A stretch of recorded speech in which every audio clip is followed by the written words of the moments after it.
জয় হিন্দ বন্ধুরা। একটি হানিমুন যা স্বপ্ন শুরু হবার কথা হয়ে উঠল একটি নৃশংস হত্যার গল্প। রাজা রঘু সিং কেন এবং কিভাবে শেষ হলো তার জীবন, আসুন জানি এই রহস্যময় ঘটনা।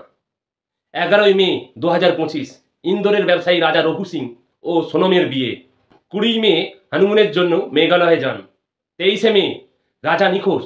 2 জুন ওই সারডং জলপ্রপাতের কাছে তার মৃতদেহ পাওয়া যায়, মাথায় ধারালো অস্ত্র আঘাত। পুলিশের মত এটি একটি পরিকল্পিত কন্টাক্ট ক্লিক। প্রধান অভিযুক্ত সোনম ও তার প্রেমিক রাজ কুশওয়াহা, তিনি 3 জন হত্যাকারী ভাড়া করেন।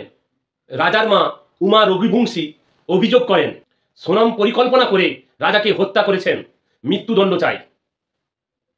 সোনমের বাবা দেবী সিং বলে, আমার মেয়ে নির্দোষ, সিবিআই তদন্ত চাই।